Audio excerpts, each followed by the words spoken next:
provision est une avance que la compagnie d'assurance va verser à la victime.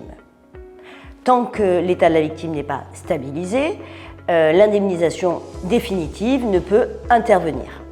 Or, il s'écoule parfois un délai important entre la date de l'accident et la consolidation. C'est pourquoi il est nécessaire et indispensable que la victime puisse percevoir durant ce laps de temps-là une avance qui va lui permettre de pouvoir faire face à ses besoins, à ses frais, à ses pertes de revenus.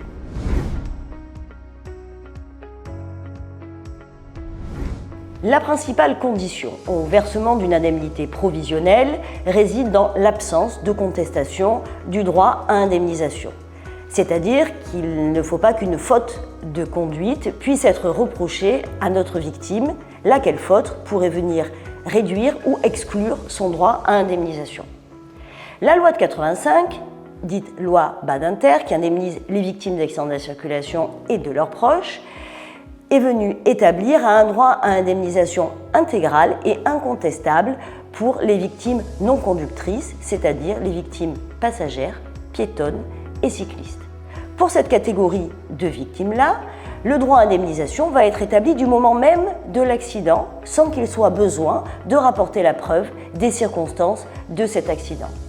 Cela signifie donc que pour nos victimes non conductrices, piétonnes, passagères, cyclistes, il va être possible de solliciter le versement d'une indemnité provisionnelle du moment même de l'accident.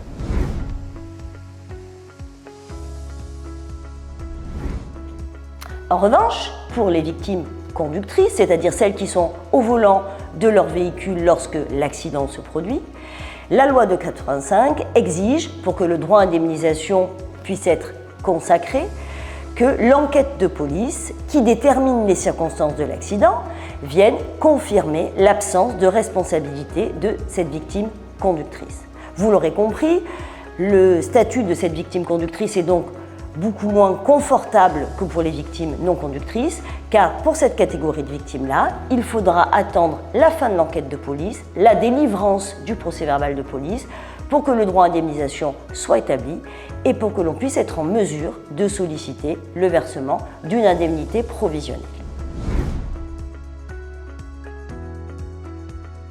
Toutefois, il va être possible de solliciter le versement d'une indemnité provisionnelle avant même qu'une mesure d'expertise médicale n'intervienne.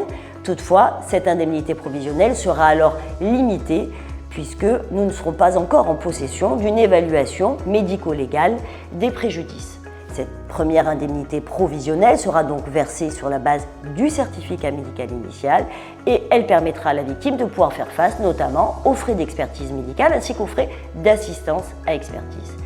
Par la suite, il sera naturellement tout à fait envisageable de solliciter le versement d'indemnités provisionnelles complémentaires dès lors que le rapport d'expertise médicale aura été déposé par l'expert qui aura procédé à l'examen de la victime.